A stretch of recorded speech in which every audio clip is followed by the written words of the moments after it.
Dear students, in this video I am going to discuss about the Gauss's law in the presence of dielectric, and we also discuss the concept of electric displacement. നമ്മൾ കഴിഞ്ഞ ക്ലാസ്സുകളിൽ discuss ചെയ്ത ഒരു കാര്യം the effect of polarization in a dielectric material എന്ന് പറയുന്നത് to accumulate the bound charges. അതായത് polarisation കാരണം ബൗണ്ട് ചാർജസ് ആണ് ഉണ്ടാകുന്നത്. അത് രണ്ട് തരത്തിലുണ്ട്. ഒന്ന് വോളിയം ബൗണ്ട് ചാർജും ഉണ്ട്, ഒന്ന് സർഫസ് ബൗണ്ട് ചാർജും ഉണ്ട്. വോളിയം ബൗണ്ട് ചാർജ് ഉണ്ടാകുന്നത് പോളറൈസേഷൻ നോൺ യൂണിഫോം ആകുമ്പോഴാണ്. യൂണിഫോം പോളറൈസേഷൻ ആണെങ്കിൽ സർഫസ് ബൗണ്ട് ചാർജ് മാത്രമേ ഉണ്ടാവുകയുള്ളൂ. അപ്പോൾ ഒരു മെറ്റീരിയലിൽ ഒരു പോളറൈസ്ഡ് ആയിട്ടുള്ള ഒരു മെറ്റീരിയൽ ക്രിയേറ്റ് ചെയ്യുന്ന ഫീൽഡ് കാണാൻ വേണ്ടിയിട്ട് നമുക്ക് മൈനസ് ഗ്രേഡിയൻ്റ് ഓഫ് പൊട്ടൻഷ്യൽ എന്നുള്ള ഫോർമുല ഉപയോഗിക്കാം ഇലക്ട്രിക് ഫീൽഡ് കാണാൻ. അപ്പോൾ അവിടെയുള്ള പൊട്ടൻഷ്യൽ എന്ന് പറയുന്നത് രണ്ട് കോൺട്രിബ്യൂഷൻ ഉണ്ട്. പൊട്ടൻഷ്യലിന് സർഫസ് ബൗണ്ട് ചാർജ് കോൺട്രിബ്യൂഷനുണ്ട്, വോളിയം ബൗണ്ട് ചാർജ് കോൺട്രിബ്യൂഷനും ഉണ്ട്. അപ്പോൾ ടോട്ടൽ ഇലക്ട്രിക് ഫീൽഡ് എന്ന് ഒരു മെറ്റീരിയലുള്ള ടോട്ടൽ ഇലക്ട്രിക് ഫീൽഡ് എന്ന് പറയുന്നത് ഈ ബൗണ്ട് ചാർജസ് ക്രിയേറ്റ് ചെയ്യുന്ന electric field plus free charges create ചെയ്യുന്ന ഫ്രീ ചാർജസ് എന്ന് പറയുമ്പോൾ ഒരു കണ്ടക്ടറിൽ കണ്ടക്ഷൻ കാരണം ഉണ്ടാകുന്ന അതിനൊക്കെ, അതായത് ആ ചാർജസിനെ നമ്മൾക്ക് ഫ്രീ ചാർജസ് എന്ന് പറയാം. ഫോർ എക്സാമ്പിൾ കണ്ടക്ടർ ആണെങ്കിൽ ഇലക്ട്രോൺസ് ഫ്രീ ചാർജസ് ആണ്. അതുപോലെ ചില കേസസിൽ അയോൺസ്, നെഗറ്റീവും പോസിറ്റീവും ചാർജുള്ള അയോൺസ് ഫ്രീ ചാർജസ് ആയിരിക്കാം. ഓക്കെ, സോ നമുക്ക് ഒരു മെറ്റീരിയൽ, ഒരു ഡൈഇലക്ട്രിക് മീഡിയത്തിൽ ഉള്ള ടോട്ടൽ ഇലക്ട്രിക് ഫീൽഡ് എന്ന് പറഞ്ഞു കഴിഞ്ഞാൽ പോളറൈസേഷൻ കാരണം പ്രൊഡ്യൂസ് ചെയ്യുന്ന ഇലക്ട്രിക് ഫീൽഡ്, അതായത് ബൗണ്ട് ചാർജസ് ക്രിയേറ്റ് ചെയ്യുന്ന electric field plus the electric field produce by the free charges. ഇതിൻ്റെ രണ്ടിൻ്റെയും സമ്മാണ് ടോട്ടൽ ഇലക്ട്രിക് ഫീൽഡ് എന്ന് പറയുന്നത്. നമുക്കറിയാം ഒരു ഫ്രീ സ്പേസിലാണ് നമ്മൾ ഗോസസ് ലോ എഴുതുന്നതെങ്കിൽ del dot E equal to rho by epsilon zero എന്ന് പറഞ്ഞിട്ട് എഴുതാം. ഓക്കെ, ഇപ്പോൾ റോ എന്ന് പറയുന്നത് വോളിയം ചാർജ് ഡെൻസിറ്റിയാണ്. ഓക്കെ, അതായത് charge divided by charge per unit volume, അതാണ് വോളിയം ചാർജ് ഡെൻസിറ്റി എന്ന് പറയുന്നത്. ഇനി നമ്മളൊരു in the presence of dielectric ആവുന്ന സമയത്ത്, അതൊരു ഡൈഇലക്ട്രിക്കിൻ്റെ പ്രസൻസിൽ ഈ റോ എന്നുള്ളതിന് രണ്ട് കോൺട്രിബ്യൂഷൻ ഉണ്ടാകും. നേരത്തെ പറഞ്ഞ പോലെ ബൗണ്ട് ചാർജ് കോൺട്രിബ്യൂഷൻ ഉണ്ടായിരിക്കും this is due to polarization. അതുപോലെ തന്നെ ഫ്രീ ചാർജ് കോൺട്രിബ്യൂഷൻ ഉണ്ടായിരിക്കും. ഫ്രീ ചാർജ് ഉണ്ടാകുന്നത് ആ മെറ്റീരിയലിൻ്റെ നേച്ചറിനനുസരിച്ച് കണ്ടക്ഷൻ നടത്തുന്ന ചാർജസ് ഒക്കെ ആയിരിക്കാം. ഇലക്ട്രോൺസ് ആയിരിക്കാം, അയോൺസ് ആയിരിക്കാം, ഒക്കെയാണ് ഫ്രീ ചാർജസ് എന്ന് പറയുന്നത്. ഓക്കെ, അതിൻ്റെ വോളിയം ചാർജ് ഡെൻസിറ്റിക്കും ഒരു കോൺട്രിബ്യൂഷൻ ഉണ്ട്, ടോട്ടൽ വോളിയം ചാർജ് ഡെൻസിറ്റി എന്ന് പറയുന്ന ടേമിന്. ഓക്കെ, അപ്പോൾ നമുക്ക് ഈ ഒരു ഗോസസിൽ ഒന്ന് മോഡിഫൈ ചെയ്തിട്ട് എഴുതുകയാണെങ്കിൽ റോയ്ക്ക് പകരം rho B plus rho F എന്ന് എഴുതാം. ഓക്കെ, അപ്പോൾ ഈ റോയ്ക്ക് പകരം rho B plus rho F എന്ന് എഴുതി. ഓക്കെ, പക്ഷേ റോ ബിയുടെ എക്സ്പ്രഷൻ നമുക്ക് റോ ബി എന്ന് പറഞ്ഞാൽ volume bound charge density minus del dot P ആണ്. ഒരു P is the polarisation. Okay, അപ്പോൾ ഈ എപ്സിലോൺ സീറോ ഇവിടെ കൊണ്ടുപോയി epsilon zero del dot E എന്ന് എഴുതി. ഇവിടെ റോ ബിക്ക് പകരം മൈനസ് ഡെൽ ഡോട്ട് പി എഴുതി. റോ എഫിന് അതുപോലെ തന്നെ free volume charge density. Okay, now ഈ ടേമിനെ ഞാൻ ലെഫ്റ്റിലേക്ക് കൊണ്ടുവന്നു. ഇപ്പോൾ പ്ലസ് ഡെൽ ഡോട്ട് പി എന്നായി ഈക്വൽ ടു റോ എഫ്. ഇനി ഇവിടെ രണ്ട്, അതുപോലെ തന്നെ ഈ ഇതൊരു കോൺസ്റ്റൻറ്റ് ടേമാണ്. ഈ കോൺസ്റ്റൻറ്റ് ടേമിനെ ഇയുടെ കൂടെ ചേർത്ത് എഴുതി.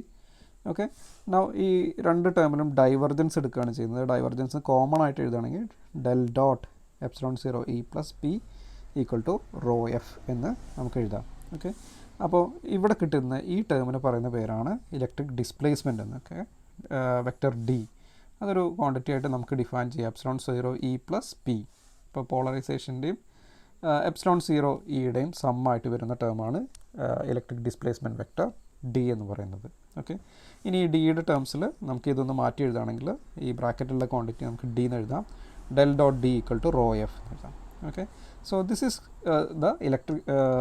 the Gauss's law in the presence of dielectric. അപ്പോൾ ഡൈഇലക്ട്രിക്കിൻ്റെ കേസിൽ നമുക്ക് Gauss's law എഴുതുകയാണെങ്കിൽ del dot E equal to rho F എന്ന് എഴുതേണ്ടി വരും. Where rho F is the free volume charge density. ഇനി ഇതിൻ്റെ ഇൻ്റഗ്രൽ ഫോമിലേക്ക് മാറ്റുന്നത് എങ്ങനെയാണ്? ഇൻ്റഗ്രൽ ഫോമിലേക്ക് മാറ്റിക്കഴിഞ്ഞാൽ നമുക്ക്, അതായത് Gauss's law ഇൻ്റഗ്രൽ ഫോമിലേക്ക് മാറ്റുന്ന പോലെ തന്നെയാണ് ചെയ്യുന്നത്. അപ്പോൾ നമ്മൾ ചെയ്യുന്ന സമയത്ത് നമുക്ക് നമ്മുടെ Gauss's law in the presence of dielectric എഴുതുക. എന്നിട്ട് രണ്ട് സൈഡിലും ഡി ടോ കൊണ്ട് മൾട്ടിപ്ലൈ ചെയ്യുക. ഓക്കെ, രണ്ട് സൈഡിലും ഡി ടോ കൊണ്ട് മൾട്ടിപ്ലൈ ചെയ്യുക, എന്നിട്ട് ഇൻ്റഗ്രേറ്റ് ചെയ്യുക. അപ്പോൾ ലെഫ്റ്റ് ഹാൻഡ് സൈഡിൽ നമുക്ക് ഇവിടെ ഡൈവർജൻസ് തിയറം ഉപയോഗിക്കുന്ന സമയത്ത് closed surface integral of D dot D എന്നാവും ഇത്.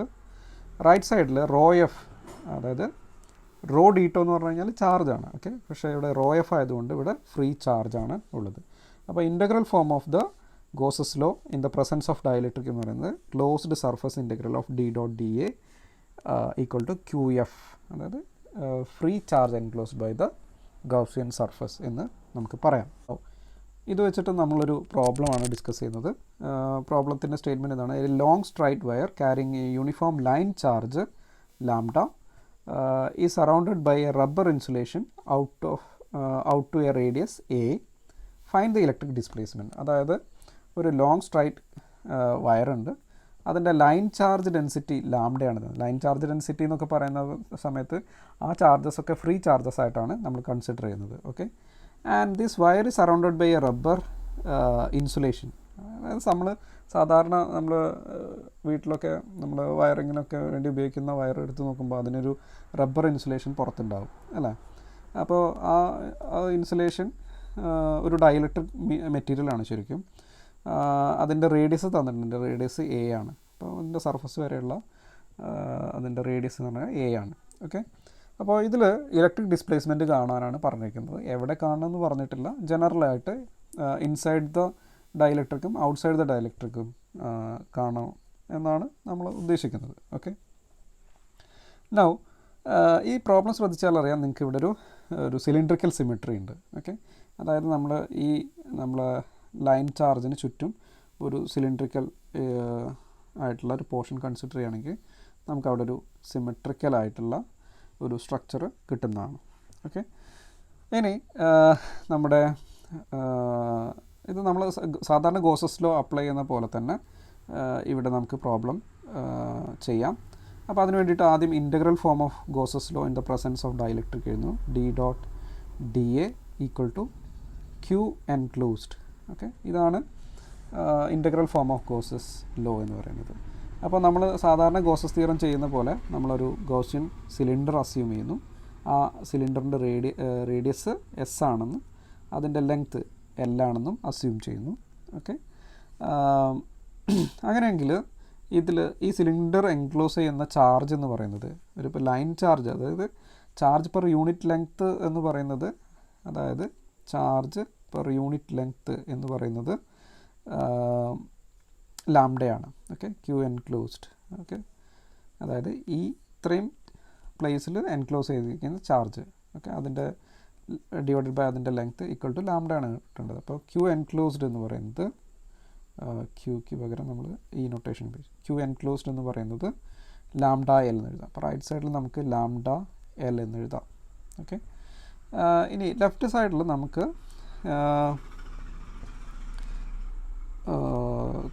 ക്ലോസ്ഡ് സർഫസ് ഇൻ്റഗ്രലാണ് കാണേണ്ടത്. അപ്പോൾ ഇവിടെ നമുക്ക് ഇലക്ട്രിക് ഫീൽഡ് ഈ ഡയറക്ഷനാണ്, സർഫസ് ഏരിയ ഈ ഡയറക്ഷനാണ്. ഓക്കെ, അപ്പോൾ എഡ്ജസിൽ ഡിയും എയും പെർപെൻഡിക്കുലറാണ്. ഡി ഡോട്ട് ഡി എ എന്ന് പറയുമ്പോൾ ഡി എ കോസ് 90 എന്ന് വരും. കോസ് 90 0 ആയതുകൊണ്ട് എഡ്ജസിലുള്ള കോൺട്രിബ്യൂഷൻ 0 ആയിരിക്കും. ഓക്കെ, അപ്പോൾ അത് നമ്മൾ കൺസിഡർ ചെയ്യുന്നില്ല. ഇനി കേർഡ് സർഫസിലുള്ള കോൺട്രിബ്യൂഷൻ, കേർഡ് സർഫസ് എന്ന് പറയുമ്പോൾ ഏരിയ ഈ ഡയറക്ഷന്, അതുപോലെ തന്നെ ഡി എയും ഒരേ ഡയറക്ഷനാണ്. അപ്പോൾ ഡി എ എന്ന് പറയുമ്പോൾ നമുക്ക് കിട്ടുന്നത് ഡി എ കോസ് 0 എന്ന് വരും. കോസ് 0 1 ആണ്. ഡി എല്ലാ സ്ഥലത്തും കോൺസ്റ്റൻ്റ് ആയതുകൊണ്ട് ഡി പുറത്തെടുത്തു, ഇൻ്റഗ്രൽ ഡി എ എന്ന് കിട്ടി. That is equal to lambda L എന്ന് കിട്ടും. ഓക്കെ, ഇൻ്റഗ്രൽ ഡി എ എന്ന് പറഞ്ഞു കഴിഞ്ഞാൽ ദിസ് ഈസ് നത്തിങ് ബട്ട് ഈ കേർഡ് സർഫസിൻ്റെ ഏരിയ ആണ്. അപ്പോൾ അതിൻ്റെ ഏരിയ, സർഫസ് ഏരിയ എന്ന് പറയുന്നത്, കേർഡ് സർഫസിൻ്റെ ഏരിയ എന്ന് പറയുന്നത് 2πs ഇൻറ്റു എൽ ആണ്. 2πs ഇൻറ്റു എൽ ആണ്. അപ്പോൾ അതാണ് D into 2πs into L equal to lambda L എന്ന് വരും. ഓക്കെ, അതാണ് ഇവിടെ കൊടുത്തിരിക്കുന്നത്. എൽ ക്യാൻസൽ ചെയ്ത് കളഞ്ഞു. അപ്പോൾ ഡി എന്ന് പറയുന്നത് D equal to lambda divide by 2πs എന്ന് വരും. എസ് ക്യാപ്പിൻ്റെ ഡയറക്ഷൻ, അതായത് റേഡിയസിൻ്റെ ഡയറക്ഷനാണ് ഈ ഡിയുടെ ഡയറക്ഷൻ ഉണ്ടാവുക. ഓക്കെ, നൗ ഇതൊരു ജനറൽ ആയിട്ടുള്ള എക്സ്പ്രഷനാണ്. ഇതിപ്പോൾ ഇൻസൈഡ് ആണ് ഔട്ട്സൈഡ് ആണെന്നൊന്നും പറഞ്ഞിട്ടില്ല. കാരണം ഇത് നമ്മൾ ഇമാജിൻ, എസ് എന്ന് പറഞ്ഞു കഴിഞ്ഞാൽ നമ്മൾ ഇമാജിൻ ചെയ്ത ഗോസിയൻ സിലിണ്ടറിൻ്റെ റേഡിയസ് ആണ്. അപ്പോൾ ഇമാജിൻ ചെയ്യുന്ന റേഡിയസിൻ്റെ വാല്യൂ അനുസരിച്ച് ഇത് ഇൻസുലേറ്ററിൻ്റെ ഉള്ളിലായിരിക്കാം, അതുപോലെ തന്നെ പുറത്തുള്ള ഒരു പോയിൻ്റ് ആയിരിക്കാം. എന്നാൽ പുറത്തുള്ള പോയിൻ്റ് ആണെന്ന് വയ്ക്കാം. ഈ പോയിൻ്റ് ആണെങ്കിൽ നമുക്കറിയാം പോളറൈസേഷൻ എന്ന് പറയുമ്പോൾ മെറ്റീരിയലിനകത്ത് മാത്രമേ ഉണ്ടാവുള്ളൂ. അതായത് ഈ കൺസിഡർ ചെയ്ത് ഈ ഇൻസുലേഷൻ എവിടെയാണുള്ളത് അവിടെ മാത്രമേ പി ഉണ്ടാവുള്ളൂ. ഓക്കെ, അപ്പോൾ പി ഔട്ട്സൈഡ് ദിസ് മെറ്റീരിയൽ എന്ന് പറയുന്നത് 0 ആണ്. Okay, P polarisation outside the material is 0. അപ്പോൾ അങ്ങനത്തെ കേസിൽ നമുക്ക് ഇവിടുന്ന് ഈ ഒരു എക്സ്പ്രഷനിൽ നിന്ന് ഡി ഉള്ളൊരു ഡിയുടെ വാല്യൂ കിട്ടുകയാണെങ്കിൽ ഡി ഡിവൈഡഡ് ബൈ എപ്സിലോൺ 0 ചെയ്ത് കഴിഞ്ഞാൽ നമുക്ക് പുറമേയുള്ള, അതായത് ഇൻസുലേഷന് പുറത്തുള്ളൊരു പോയിൻറ്റിലുള്ള ഇലക്ട്രിക് ഫീൽഡ് കണ്ടുപിടിക്കാം. അതിൻ്റെ എക്സ്പ്രഷൻ നമുക്ക് ഈ തരത്തിൽ നമുക്ക് എഴുതാം. ഓക്കെ, ഇതേ expression divided by epsilon 0. Okay, എന്നാൽ ഇൻസൈഡിലുള്ള ഇലക്ട്രിക് ഫീൽഡ് കാണാമെന്ന് പറഞ്ഞു കഴിഞ്ഞാൽ നമുക്ക് ഡി മാത്രം പോരാ. അപ്പോൾ ആ സമയത്ത് നമുക്ക് ഉപയോഗിക്കേണ്ട എക്വേഷൻ എന്ന് പറയുന്നത് D equal to epsilon 0 E plus P. അപ്പോൾ പോളറൈസേഷൻ എന്താണെന്ന് അറിഞ്ഞാൽ മാത്രമേ ഈ കേസിൽ നമുക്ക് ഇലക്ട്രിക് ഫീൽഡ് കണ്ടുപിടിക്കാൻ സാധിക്കുകയുള്ളൂ. പോളറൈസേഷൻ അറിയെങ്കിൽ നമുക്ക് ഡി കണ്ടുപിടിക്കാൻ സാധ്യമല്ല. ഓക്കെ, അപ്പോൾ ഇത്രയാണ് ഈ പ്രോബ്ലത്തിൽ ഡിസ്കസ് ചെയ്യാനുള്ളത്. ഇനി നമ്മൾ ഡിസ്കസ് ചെയ്യാൻ പോകുന്നത് ഡിസെപ്റ്റീവ് പാരലൽ എന്നുള്ള ഒരു കൺസെപ്റ്റാണ്. ഡിസെപ്റ്റീവ് പാരലൽ എന്ന് പറയുമ്പോൾ ഒരു ഫാൾസ് ഇംപ്രഷൻ, അതായത് നമുക്ക് അങ്ങനെ ഒരു സാമ്യം തോന്നുമെങ്കിലും അതങ്ങനെ അതായത് ഇലക്ട്രിക് ഫീൽഡും അതുപോലെ തന്നെ ഡിസ്പ്ലേസ്മെൻറ്റ് വെക്ടറും തമ്മിലൊരു സാമ്യം, ഒരു സ്കെയിലിംഗ് പോലെ തോന്നുമെങ്കിലും അത് ശരിയല്ല എന്ന് പറയുന്ന ഒരു കൺസെപ്റ്റാണ് deceptive parallel between D and E എന്ന് പറയുന്നത്. ഓക്കെ, അപ്പോൾ സാമ്യം തോന്നാൻ കാരണം നമുക്ക് ഗോസസിൽ എഴുതുമ്പോൾ നമുക്ക് del dot E equal to rho by epsilon 0 എന്ന് കൊടുക്കാം. അതുപോലെ തന്നെ electric field inside the dielectric ആണ് del dot D equal to rho F എന്ന് പറയാം. ഓക്കെ, അപ്പോൾ ഈ കേസിൽ ഡീനെ നമ്മൾ എപ്സിലോൺ 0 ഇ എന്ന് റീപ്ലേസ് ചെയ്യുകയും റോയിന് റോ എഫ് എന്ന് കൊടുക്കുകയാണെങ്കിൽ നമുക്ക് നമ്മുടെ original Gauss's law in free space കിട്ടും. അപ്പോൾ ശരിക്കും ഈ ഡീനെ റീപ്ലേസ് ചെയ്ത് എപ്സിലോൺ 0 ഇ എന്നൊക്കെ ആക്കി മാറ്റി എഴുതുമ്പോൾ അവിടെ ശരിക്കും ഒരു സ്കെയിലിംഗ് മാത്രമേ നടക്കുന്നുള്ളൂ എന്നുള്ളൊരു ഇംപ്രഷനാണ് നമുക്ക് കിട്ടുന്നത്. അതായത് സ്കെയിലിംഗ് എന്ന് പറയുന്നത് ഒരു കോൺസ്റ്റൻറ്റ് വാല്യൂ കൊണ്ട് മൾട്ടിപ്ലൈ ചെയ്യുന്ന പോലെയാണ് നമുക്ക് കാണുന്നത്. അതുപോലെ തന്നെ rho replace by rho F, volume bound charge density replace by free volume bound charge density. അതായത് ഇത്തരത്തിൽ രണ്ട് ഇക്വേഷൻ കിട്ടുകയാണെങ്കിൽ നമുക്ക് തരുന്ന ഇംപ്രഷൻ എന്ന് പറഞ്ഞു കഴിഞ്ഞാൽ ഈ ഒരു സ്കെയിൽ ചെയ്ത് കഴിഞ്ഞ് കഴിഞ്ഞാൽ നമുക്ക് ഡി ആയിട്ട് നമുക്ക് പറയാം. അതുപോലെ തന്നെ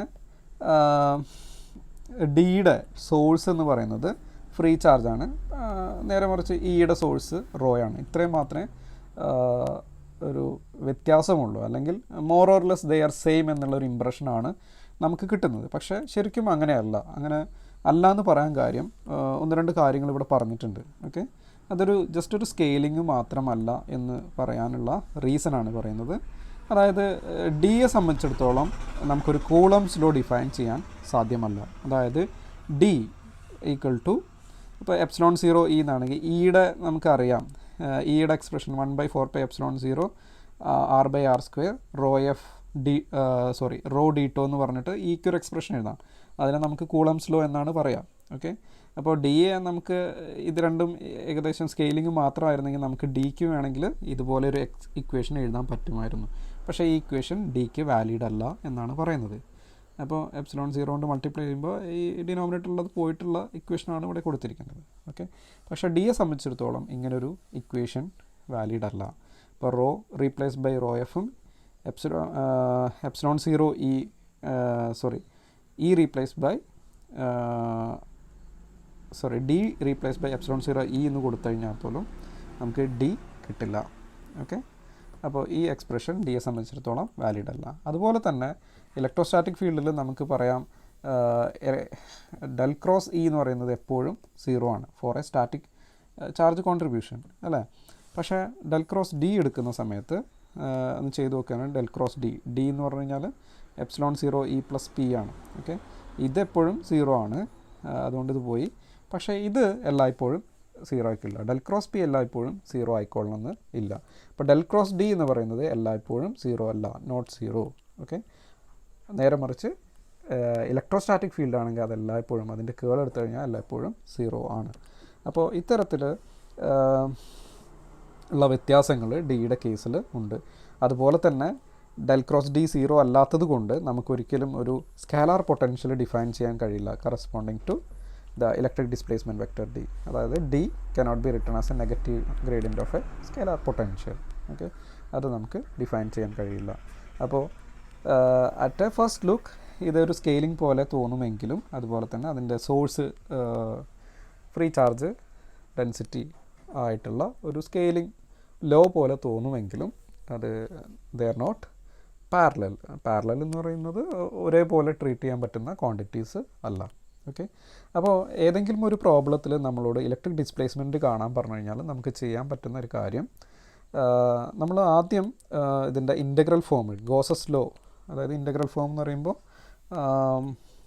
closed integral D dot D A equal to Q F N closed, ഈ ഇക്വേഷൻ ഉപയോഗിച്ചിട്ട് നമുക്ക് ഡി കണ്ടുപിടിക്കാം.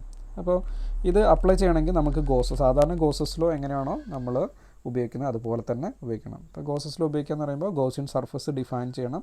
അപ്പോൾ ഗോസിയൻ സർഫസ് ഡിഫൈൻ ചെയ്യണമെങ്കിൽ we have to look for symmetries in the problem. Okay, symmetry സാധാരണ സ്പെറിക്കൽ സിമെട്രി, സിലിണ്ടറിക്കൽ സിമെട്രി അല്ലെങ്കിൽ plane of symmetry ഒക്കെ നമുക്ക് യൂസ് ചെയ്യാം. ഓക്കെ, എന്നിട്ട് അത് വെച്ചിട്ട് ഡി കണ്ടുപിടിക്കാം. എന്നിട്ട് ഡി വെച്ചിട്ട് പി തന്നിട്ടുണ്ടെങ്കിൽ, അതായത് പോളറൈസേഷൻ എത്രയാണ് തന്നിട്ടുണ്ടെങ്കിൽ നമുക്കത് വെച്ചിട്ട് ഇലക്ട്രിക് ഫീൽഡ് കണ്ടുപിടിക്കാം. അതർവൈസ് പി തന്നിട്ടില്ല എങ്കിൽ we have to look for some other methods. Okay, അതുപോലെ തന്നെ സിമെട്രി ഇല്ലെങ്കിലും, സിമെട്രി ഇല്ലാത്ത പ്രോബ്ലം ആണെങ്കിൽ നമുക്ക് ഗോസസ് ലോ ചെയ്ത പോലെ തന്നെ ഇതിൻ്റെ ഇൻ്റഗ്രൽ ഫോം വെച്ചിട്ട് ഡി കണ്ടുപിടിക്കാനും സാധ്യമല്ല. അപ്പോൾ അങ്ങനത്തെ സിറ്റുവേഷൻസിൽ we have to look for another methods for finding the electric displacement vector. Okay, now we are moving on to the boundary conditions of D. ഈ ബൗണ്ടറി കണ്ടീഷൻസ് ഓഫ് ഡി എന്ന് derive ചെയ്യുന്നത് നമ്മൾ ഇലക്ട്രോസ്റ്റാറ്റിക്സിൽ നമ്മൾ ഡിസ്കസ് ചെയ്ത സമയത്ത് boundary conditions of electric field നമ്മൾ define ചെയ്തിട്ടുണ്ട്. അപ്പോൾ അതേ മെത്തേഡ്സ് തന്നെയാണ് ഇവിടെയും യൂസ് ചെയ്യുന്നത്, അതേ പ്രൊസീജിയർ തന്നെയാണ് യൂസ് ചെയ്യുന്നത്. അതുകൊണ്ട് ഞാനിത് ഇലാബറേറ്റ് ആയിട്ട് പറയുന്നില്ല, നമ്മളത് ക്ലാസ്സിൽ ഡിസ്കസ് ചെയ്തിട്ടുള്ളതാണ്. ഓക്കെ, അപ്പോൾ എങ്കിലും ഒരു ഷോർട്ടായിട്ട് ഞാൻ പറയുകയാണെങ്കിൽ ബൗണ്ടറി കണ്ടീഷൻസ് സാധാരണയായിട്ട് ഡിഫൈൻ ചെയ്യുന്നത് കറസ്പോണ്ടിങ് ക്വാണ്ടിറ്റിയുടെ integral form of Maxwell's equation എടുത്തിട്ടാണ് അല്ലേ.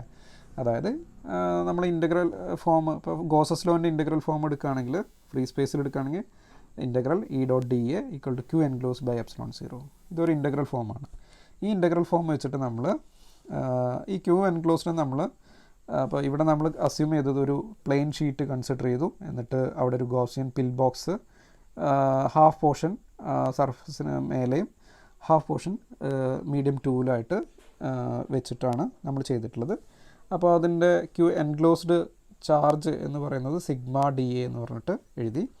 ഓക്കെ, അപ്പോൾ ഇത് വെച്ചിട്ട് നമുക്ക് നോർമൽ കമ്പോണൻറ്റിൻ്റെ ബൗണ്ടറി കണ്ടീഷൻ ഡിറൈവ് ചെയ്തു. അതായത് E perpendicular above minus E perpendicular below equal to sigma by epsilon 0 എന്നുള്ള ബൗണ്ടറി കണ്ടീഷൻ ഡിറൈവ് ചെയ്തു. അപ്പോൾ ഇതേപോലെ തന്നെയാണ് നമ്മൾ ഇനി in the presence of dielectric Gauss's law, in the presence of ഡൈഇലക്ട്രിക്കിൻ്റെ ഇൻ്റഗ്രൽ ഫോം എടുക്കുക. Closed surface integral of D dot D A എന്നുള്ളത് integral of sigma F D A എന്ന് നമുക്ക് എഴുതാം. ഓക്കെ, ഇവിടെ സിഗ്മ എന്ന് മാത്രമേ ഉള്ളൂ, അതിന് പകരം ഇവിടെ ഫ്രീ ചാർജ് ഡെൻസിറ്റിയാണ്. ഓക്കെ, അതുപോലെ ഈ എപ്സിലോൺ 0 ഉണ്ടാവില്ല, എപ്സിലോൺ 0 ഈ ഡിയിൽ അബ്സോർബ്ഡ് ആയിട്ടായിരിക്കും ഉണ്ടാവുക. ഓക്കെ, അപ്പോൾ അതേ കോൺഫിഗറേഷൻ എടുക്കുക, ഒരു ഇൻഫിനിറ്റ് പ്ലെയിൻ ഷീറ്റ് എടുക്കുക, ഗോസിയൻ പിൽ ബോക്സ് വയ്ക്കുക. അങ്ങനെ നേരത്തെ പറഞ്ഞ അത് ഈ ബൗണ്ടറി കണ്ടീഷൻ ഡിറൈവ് ചെയ്ത അതേ ആർഗ്യുമെൻറ്റ്സ് ഉപയോഗിച്ചിട്ട് നിങ്ങൾക്ക് ഇതിൻ്റെ ഡിയുടെ നോർമൽ കമ്പോണൻറ്റിൻ്റെ, അതായത് പെർപെൻഡിക്കുലർ കമ്പോണൻറ്റിൻ്റെ ബൗണ്ടറി കണ്ടീഷൻസ് ഡിറൈവ് ചെയ്യാം. അത് വരുന്നത് D perpendicular above minus D perpendicular below equal to sigma F എന്ന് വരാം. അപ്പോൾ നിങ്ങൾക്ക് ഇവിടെ ശ്രദ്ധിച്ചാൽ അറിയാം, ഈ എപ്സിലോൺ 0 ഇവിടെ കൊണ്ടുപോയി മൾട്ടിപ്ലൈ ചെയ്ത് കഴിഞ്ഞാൽ ഇവിടെ എപ്സിലോൺ 0 വരും, ഇവിടെ എപ്സിലോൺ 0 വരും. അപ്പോൾ എപ്സിലോൺ 0 ഇ എന്നുള്ളത് ഡി പെർപെൻഡിക്കുലർ ആണെന്ന് ഉള്ള രീതിയിൽ അസ്യൂം ചെയ്തിട്ട് നമുക്ക് ഈ ബൗണ്ടറി കണ്ടീഷൻസ് എഴുതാൻ പറ്റും. ഓക്കെ, അപ്പോൾ സിസ്റ്റമാറ്റിക് ആയിട്ട് ഡിറൈവ് ചെയ്യുന്നത് ഇതിൻ്റെ ഇൻ്റഗ്രൽ ഫോം വെച്ചിട്ടാണ്. അത് നിങ്ങൾ ഒരു ഹോംവർക്കായിട്ട് ചെയ്യണം. നമ്മൾ നേരത്തെ ചെയ്തിട്ടുള്ള അതേ പ്രൊസീജിയർ തന്നെ ഇവിടെയും യൂസ് ചെയ്യാം. ഇനി അപ്പം പെർപെൻഡിക്കുലർ കമ്പോണൻ്റ് ബൗണ്ടറി കണ്ടീഷൻ കിട്ടി.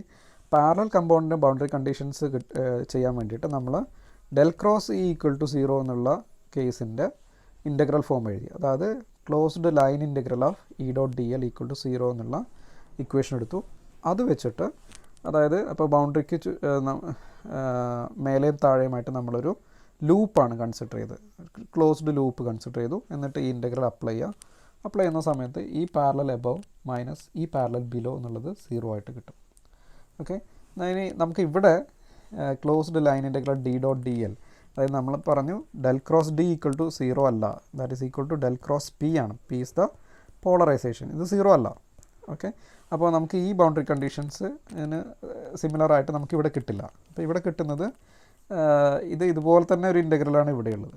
ഓക്കെ, അപ്പോൾ നമ്മൾ ഒരു ഗൗഷ്യൻ ഒരു ആംബീരിയൻ ലൂപ്പ് കൺസിഡർ ചെയ്തിട്ട് ഇത് ചെയ്യുന്ന സമയത്ത് നമുക്ക് കിട്ടുന്ന ബൗണ്ടറി കണ്ടീഷൻ എന്ന് പറയുന്നത് D parallel above minus D parallel below equal to P parallel above, പോളറൈസേഷൻ്റെ parallel component, minus P parallel below.